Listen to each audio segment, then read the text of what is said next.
नमस्कार, खबरें जारी न्यूज 24 पर मैं हूं आपके साथ मकसूद खान। कल छत्तीसगढ़ और आज मध्य प्रदेश में 3 दिसंबर को विधानसभा चुनावों के नतीजे सामने आने के बाद बीजेपी को 7 से 8 दिन का वक्त लग गया इन दो राज्यों में मुख्यमंत्री का नाम फाइनल करने में।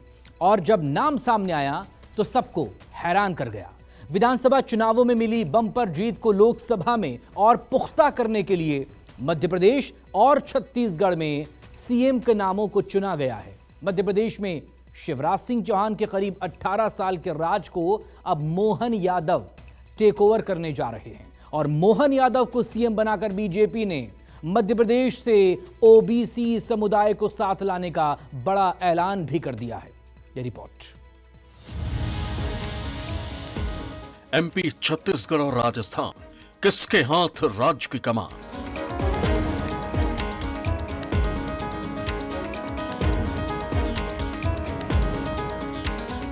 एमपी छत्तीसगढ़ का मसला क्लियर, राजस्थान सीएम कब होगा डिक्लेयर?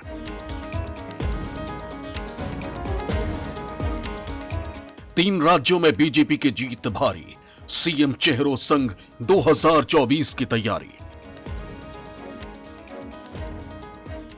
मेरे जैसे छोटे से कार्यकर्ता को हमारे सभी मित्रों ने मिलकर कर आपके मार्गदर्शन में जो जवाबदारी दी, यद्यपि मैं उस लायक नहीं हूँ, लेकिन आप सबका प्रेम, आपका आशीर्वाद, सहयोग मिलेगा तो निश्चित रूप से मैं कोशिश करूंगा। एक बार फिर आप सबका आभार, धन्यवाद। मध्य प्रदेश में वही हुआ जिस बात की उम्मीद थी। मध्य प्रदेश में बीजेपी के ऐतिहासिक जीत के बाद मुख्यमंत्री के नाम का सस्पेंस आखिरकार 8 दिन बाद खत्म हो गया। भारतीय जनता पार्टी ने सोमवार को मुख्यमंत्री के नाम का ऐलान कर दिया। भारतीय जनता पार्टी ने मोहन यादव को राज्य की कमान देकर सबको चौंका दिया। भारतीय जनता पार्टी के हमारे वरिष्ठ नेता मुख्यमंत्री आदरणीय शिवराज सिंह चौहान ने मोहन यादव जी का नाम प्रस्तावित किया। मध्य प्रदेश के हमारे सभी वरिष्ठ नेतृत्व ने उनके प्रस्ताव का आज अभी समर्थन किया है। एक ऐसे कार्यकर्ता को जो विचार के लिए प्रतिबद्ध होकर, जिन्होंने अपना संपूर्ण जीवन छात्र राजनीति से लेकर विचार के लिए काम करने का लगातार जो प्रयास किया है, अथक मेहनत और परिश्रम के साथ जमीन से निकले हुए सामान्य परिवार के व्यक्तित्व को आज मध्य प्रदेश भारतीय जनता पार्टी के विधायक दल का नेता चुना गया है। मोहन यादव जी के बारे में जो मुझे जानकारी है, बहुत पुराने कार्यकर्ता हैं और वो संघ के काम में लगे रहे, विद्यार्थी परिषद में भूमिका निभाई, बीजेपी में भी लगातार तीसरी बार से वो जो विधायक बन रहे हैं, जमीन से जुड़े हुए कार्यकर्ता हैं, उज्जैन से विधायक हैं और निश्चित रूप से जो यहाँ तक मध्य प्रदेश की यात्रा, विकास यात्रा चली है, इसको और आगे बढ़ाने की भूमिका उनकी रहेगी। हम लोग सवेरे से साथ में बैठे थे। मोहन यादव जी को भी नहीं पता था कि उनका नाम आ सकता है और यही भारतीय जनता पार्टी की सबसे बड़ी खूबी है कि भारतीय जनता पार्टी अपने छोटे से छोटे कार्यकर्ताओं को उठाती है और सीधे मुख्यमंत्री और बड़े बड़े पदों पर बैठाती है। और आज फिर भारतीय जनता पार्टी ने पूरे प्रदेश को एक तरफ जहां लोग कह रहे हैं कि चौंकाया है, वहीं दूसरी तरफ मैं ये कहना चाहता हूं कि एक सामान्य और बहुत छोटे कार्यकर्ता को उठा के मुख्यमंत्री जैसे शीर्ष पद पे बैठाया है। इसका लाभ हम सभी लोगों को मिलेगा और मध्य प्रदेश में मोहन यादव जी के नेतृत्व में भारतीय जनता पार्टी अच्छा कार्य करेगी। मध्य प्रदेश में मोहन यादव को सीएम बनाकर बीजेपी ने 2024 के लिए ओबीसी वोट बैंक को साधने की कोशिशें शुरू कर दी। साथ ही भारतीय जनता पार्टी ने एक सीएम के साथ 2 डिप्टी सीएम की परंपरा को मध्य प्रदेश में भी जारी रखा। मोहन यादव को सीएम बनाने के साथ साथ बीजेपी ने जगदीश देवड़ा और राजेंद्र शुक्ला को डिप्टी सीएम की जिम्मेदारी सौंपी। बीजेपी ने सीनियर लीडर नरेंद्र सिंह तोमर को विधानसभा अध्यक्ष के पद की जिम्मेदारी दी। मध्य प्रदेश में मुख्यमंत्री की कुर्सी कौन संभालेगा, इसको लेकर सस्पेंस सोमवार को खत्म हो गया। विधायक दल की बैठक में मोहन यादव के नाम पर सहमति बनी। जानकारी के मुताबिक शिवराज सिंह चौहान ने ही मोहन यादव के नाम का प्रस्ताव विधायक दल की बैठक में रखा। मोहन यादव संघ के करीबी माने जाते हैं और मोहन यादव के जरिए बीजेपी 2024 में ओबीसी वोट बैंक की पकड़ और मजबूत करना चाहती है। विधायक दल की बैठक में जब मोहन यादव के नाम का ऐलान किया गया तो मंच पर मोहन यादव ने सीएम शिवराज सिंह के पैर छुए। शिवराज सिंह ने भी आत्मीयता के साथ सिर पर हाथ रखकर उन्हें आशीर्वाद दिया।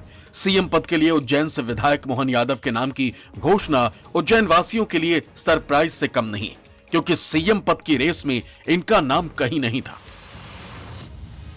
सभी वरिष्ठ नेतृत्व का आभार भी मानता हूं, जिनने मुझ पर विश्वास व्यक्त किया और आज विधायक दल के नेता के नाते से हमने सबने मिलकर संकल्प किया। मेरे जैसे छोटे कार्यकर्ता को एक बड़ी जवाबदारी दी। मैं जवाबदारी की इस बड़े काम को बता सकता हूं कि केवल ये भाजपा ही है जो सामान्य से छोटे से कार्यकर्ताओं को भी इतनी बड़ी जवाबदारी देती है। यही हमारा अपना भाजपा का चरित्र है। भाजपा के इस नए दायित्व के लिए हृदय से आभार भी मानता हूं और आप सबके विश्वास के साथ निश्चित रूप से जो विकास का कारवा बढ़ाया माननीय मुख्यमंत्री शिवराज सिंह जी चौहान ने और यशस्वी प्रधानमंत्री के नेतृत्व में, निश्चित रूप से हम इसको आगे बढ़ाएंगे। मोहन यादव मध्य प्रदेश में बीजेपी का बड़ा ओबीसी चेहरा है। उनके नाम की घोषणा निश्चित तौर पर 2024 के लोकसभा चुनाव को देखते हुए की गई। आइए आपको भी बताते हैं कि आखिरकार 39 साल से राजनीति में सक्रिय मोहन यादव हैं कौन और क्यों भारतीय जनता पार्टी ने मोहन यादव पर एमपी सीएम का दांव खेला है। 58 वर्षीय मोहन यादव का राजनीतिक करियर 1984 में शुरू हुआ, जब मोहन यादव ने अखिल भारतीय विद्यार्थी परिषद ज्वाइन किया। मोहन यादव राष्ट्रीय स्वयंसेवक संघ के भी सदस्य हैं। उन्होंने 2013 में उज्जैन दक्षिण से चुनाव लड़ा था और लगातार तीसरे चुनाव में यहां से विधायक निर्वाचित हुए हैं। इस बार मोहन यादव ने कांग्रेस के प्रत्याशी चेतन प्रेम नारायण यादव को 12,941 वोटों से हराया था। मोहन यादव 2 जुलाई 2020 को शिवराज सिंह चौहान सरकार में कैबिनेट मंत्री बने थे। उनको उच्च शिक्षा मंत्री का कामकाज सौंपा गया था। मोहन यादव 2004 से 2020 तक उज्जैन विकास प्राधिकरण के अध्यक्ष रहे, जबकि 2011 से 2013 तक एमपी राज्य पर्यटन विकास प्राधिकरण के अध्यक्ष की जिम्मेदारी संभाली। पीएचडी करके डॉक्टरेट की उपाधि हासिल करने वाले मोहन यादव ने काफी संघर्ष के बाद राजनीति में मुकाम हासिल किया। छात्र राजनीति से करियर की शुरुआत करने वाले मोहन यादव बीजेपी के स्थापित नेता हैं। उज्जैन संभाग के बड़े नेताओं में उनकी गिनती होती है। मोहन यादव जी बहुत एक्सपीरियंस पर्सन है। विद्यार्थी परिषद से उन्होंने भारतीय जनता पार्टी में काम करा है। सरकार चलाने में पूर्णतः सफल होंगे वो। विद्यार्थी परिषद के कार्यकर्ता रहे हैं, छात्र जीवन से विद्यार्थी परिषद के माध्यम से छात्र राजनीति की है और समाज सेवा में राष्ट्रीय स्वयंसेवक संघ के कार्यकर्ता स्वयंसेवक होकर के वे लगातार पूरे जीवन भर अनवरत रहे हैं और बहुत बहुत बधाई। उज्जैन संभाग को मुख्यमंत्री मिला, बहुत बहुत बधाई। मोहन यादव जी बहुत सक्षम व्यक्ति हैं। डॉक्टर मोहन यादव जी एक लंबे समय से विधानसभा के अंदर है, संगठन के विभिन्न पदों पे रहे हैं और राष्ट्रीय स्वयंसेवक संघ से बहुत गहराई से जुड़े हुए हैं। जमीन से जुड़े कार्यकर्ता के लिए मुख्यमंत्री का बड़ा दायित्व दिया गया है। मोहन जी बहुत ही सुलझे हुए व्यक्ति हैं, जमीनी कार्यकर्ता हैं। हम लोगों ने उनके साथ मंत्री के रूप में कार्य किया है और उनका बहुत ही दिव्य विशाल सोच रहता है। हम सब एक टीम भावना के साथ काम करेंगे और मध्य प्रदेश के लिए मोहन जी के नेतृत्व में विकसित मध्य प्रदेश बनाएंगे। मध्य प्रदेश सीएम पद के लिए मोहन यादव के नाम का ऐलान होने के बाद शिवराज सिंह ने एमपी सीएम पद से इस्तीफा देकर राजनीति की औपचारिकता भी पूरी कर दी। और इन तस्वीरों के साथ ही मध्य प्रदेश में करीब 18 साल पुराने शिवराज के राज की भी इतिश्री हो गई। प्रदेश में सीएम शिवराज सिंह चौहान के नाम और काम की लोकप्रियता किसी से छिपी नहीं। सीएम पद की रेस में शिवराज सिंह ने भले ही खुद को अलग बता दिया था, लेकिन आम लोगों से लेकर बीजेपी कार्यकर्ताओं के एक बड़े तबके में शिवराज सिंह को ही सीएम बनाए जाने की उम्मीद थी। लेकिन बीजेपी टॉप लीडर्स ने मोहन यादव के नाम पर मुहर लगाकर सबको हैरान कर दिया। मध्य प्रदेश के सियासी महाभारत में शिवराज सिंह चौहान अर्जुन बनकर उभरे। भले ही बीजेपी ने इस बार चुनाव मोदी के चेहरे पर लड़ा, लेकिन वो जमीन पर डटे रहे, रैलियां करते रहे और बीजेपी की योजनाओं के फायदे जनता को गिनाते रहे। कई सियासी पंडितों ने मध्य प्रदेश में कांग्रेस की सरकार बनने का दावा किया था। कहा था कि इस बार मध्य प्रदेश में बीजेपी की हवा नहीं है, लेकिन शिवराज सिंह चौहान की कार्यकुशलता के चलते हवा का रुख ऐसा बदला कि बीजेपी बम्पर जीत के साथ सत्ता में फिर लौट आई। मध्य प्रदेश में बीजेपी की सियासत से शिवराज सिंह चौहान को साइडलाइन करना नामुमकिन है। यही वजह है कि सोमवार को खुद शिवराज सिंह चौहान ने सीएम चेहरे के तौर पर मोहन यादव के नाम का ऐलान किया और खुद मोहन यादव ने शिवराज सिंह के पैर छूकर आशीर्वाद लिया। मध्य प्रदेश की सियासत से शिवराज सिंह को हटाए जाने के बाद ये कयास तेज हो रहे हैं कि पार्टी शिवराज सिंह को लोकसभा चुनाव को लेकर बड़ी जिम्मेदारी दे सकती है और मध्य प्रदेश में 29 की 29 सीटें जीतने के लिए बीजेपी शिवराज के मैजिक का इस्तेमाल करेगी। करीब 18 साल से मध्य प्रदेश की सियासत को साधने वाले शिवराज सिंह की ताकत की बात करें तो शिवराज सिंह 18 साल से बीजेपी का प्रदेश में सबसे बड़ा चेहरा है। शिवराज ने 17 साल तक मुख्यमंत्री रहते हुए सीएम की 4 पारियां खेली। इतना ही नहीं 5 बार सांसद रह चुके हैं शिवराज सिंह चौहान। 2023 चुनाव में शिवराज की लाडली बहना योजना बीजेपी के लिए गेम चेंजर बनी। शिवराज का अनुभव और ओबीसी समुदाय से आना प्रदेश में पार्टी का मजबूत आधार है। साइलेंट वोटर महिलाओं के बीच शिवराज सिंह चौहान की मजबूत पकड़ मानी जाती है। साथ ही शिवराज सिंह को राज्य में मास लीडर छवि वाला नेता माना जाता है। शिवराज सिंह चौहान संघ के करीबी भी हैं और संघ से अच्छे रिश्ते उन्हें पार्टी का बड़ा चेहरा बनाता है। बहुत बधाई। मध्य प्रदेश को नए मुख्यमंत्री मिल गया, उनको बहुत बधाई, उनका अभिनंदन।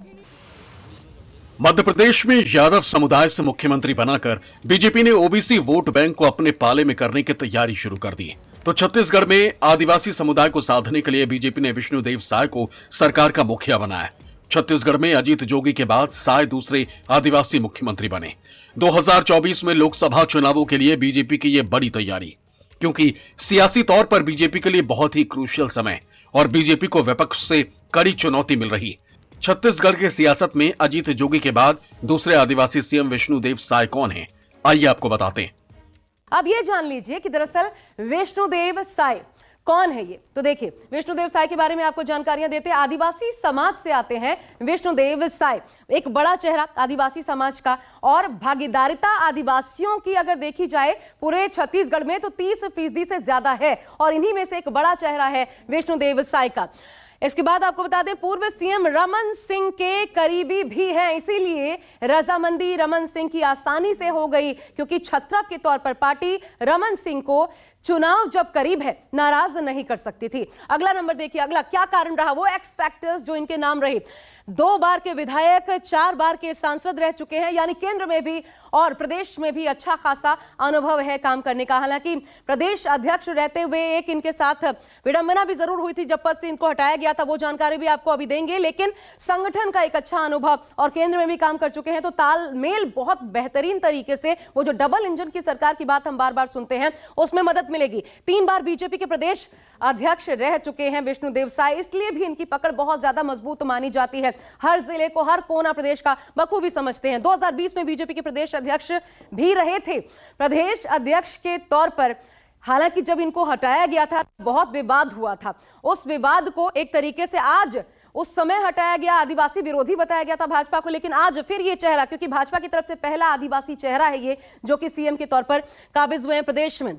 इसके बाद अगला फैक्ट आपको दिखाते हैं। मोदी सरकार के पहले कार्यकाल में मंत्री भी रह चुके हैं, इसलिए भी प्रधानमंत्री मोदी की पसंद, उनके करीबी होने का यह भी एक कारण है। इसका भी फायदा उनको मिला। फिलहाल कहां से चुनाव जीत कर आए हैं वो भी आप देख लीजिए।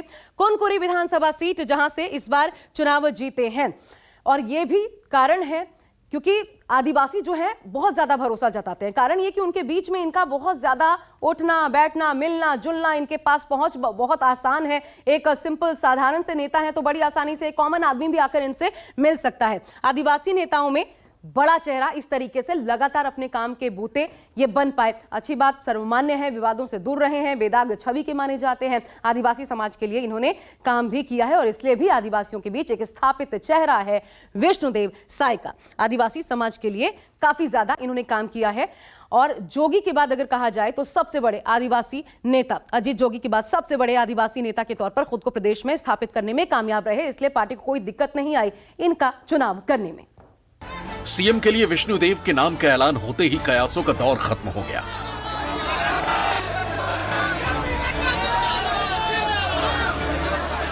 सत्ता की कमान के बाद विष्णुदेव सामने आए, केंद्रीय नेतृत्व और छत्तीसगढ़ के लोगों के साथ साथ विधायकों और नेताओं को धन्यवाद कहा और छत्तीसगढ़ को ऊंचाइयों तक ले जाने का संकल्प दोहराया।